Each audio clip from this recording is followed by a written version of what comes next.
America has a baby-brained group of reporters who face Donald Trump and his Confederates and cannot think on their feet. They apparently have like no understanding of history and authoritarian history. They can't ask follow-up questions to any horrible thing that Trump or recently Bukele or any of his other co-conspirators say. They can't even think to say when Trump just randomly says like, oh, this person was in MS-13. They're a gang member. They're a terrorist. We got to deport American citizens.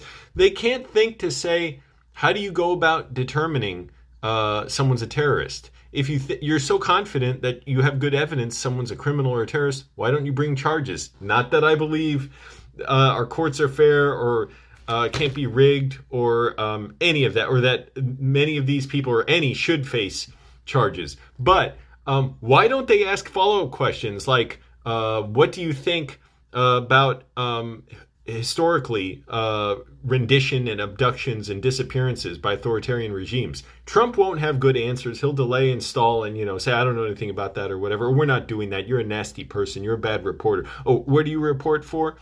Voice of America? Yeah, no wonder. That's a trash rag, and you all are bringing down this country. That's why people hate you. I know he'll say all that, but you all can think on your feet, you little baby-brained, enfeebled morons who are like, why didn't he say something that's flattering to me?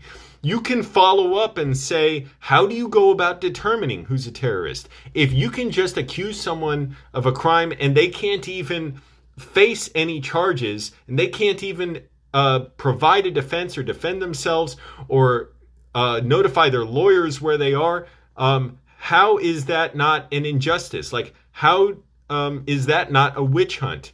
If you're saying you can do that to anyone, isn't that an excuse to just ethnically cleanse this country of anyone who you associate with crime, which is black and brown people?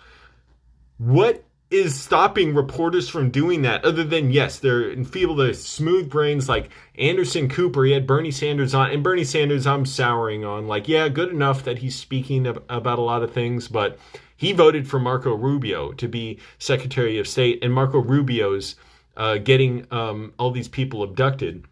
When he questioned Anderson Cooper and said, you don't talk about socialized healthcare on CNN, and Anderson Cooper is like he's got stars in his eyes are spinning. He's like, but we're talking to you now. And he's like, I'm making you. He's like, we invited you on. Yeah, Anderson Cooper, what about as a representative sample of what you platform on CNN, how many times does socialized medicine get discussed? It's barely ever.